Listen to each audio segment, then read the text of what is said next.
Ini bedanya Gyökeres ketika di Sporting Lisbon dan di Arsenal. Jadi beberapa hari yang lalu, ada orang yang bikin kompilasi permainan Gyökeres di Arsenal dan kenapa dia nggak berkembang. Lalu saya perhatikan baik-baik dan saya menemukan dua hal ini. Kita lihat Gyökeres itu kelihatan kaku banget, terutama ketika di press, ketika menerima bola.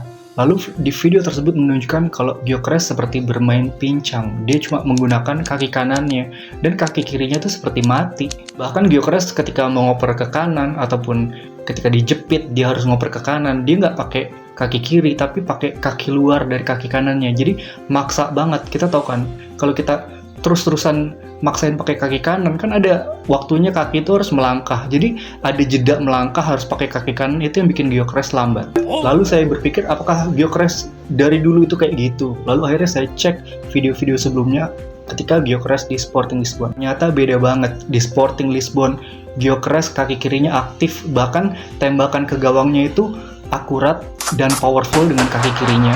Sementara ketika di Arsenal, kaki kirinya ketika nembak selalu lemes ataupun ke langit.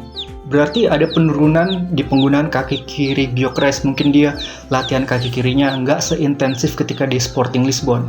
Badan Gyökeres ketika masih di Coventry City ataupun masih di Sporting Lisbon itu lebih slim ya, nggak sekeker sekarang. Itu membuat dia bergerak lincah seperti Martinelli, bisa kotak-katik lancar gitu. Jadi proporsi badan dia tuh ideal. Sementara ketika di Arsenal badan dia kan lebih keker dan kelihatan malah justru kayak segitiga terbalik, nggak berimbang, dan ketika ditabrak malah jadi gampang jatuh. Sementara kalau kita lihat di Sporting Lisbon, dia tuh nggak gampang jatuh. Ketika di Sporting Lisbon, Gyökeres itu hobi nembak dari jauh juga ya. Emang pemain dengan shoot power yang sedemikian kuat, idealnya kan bisa dipakai buat nembak jarak jauh. Long shotnya harusnya menjadi senjata tambahan buat dia. Sementara kalau kita lihat di Arsenal, dia jarang nembak jarak jauh. Padahal kalau dia bisa nembak jarak jauh, dia bisa kayak Podolski atau Granit Xhaka zaman dulu. Jadi ketika kita bandingin Gyökeres sama Trossard atau Merino atau Kai Havertz atau Gabriel Jesus, mereka semua itu kan kaki kanan kirinya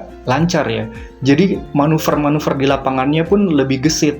Jadi kalau Gyökeres ingin memperbaiki performanya di lapangan untuk Arsenal, kalau kaki kirinya minimal bisa sehidup ketika dia di Sporting Lisbon, saya rasa permainan dia akan jauh lebih meningkat.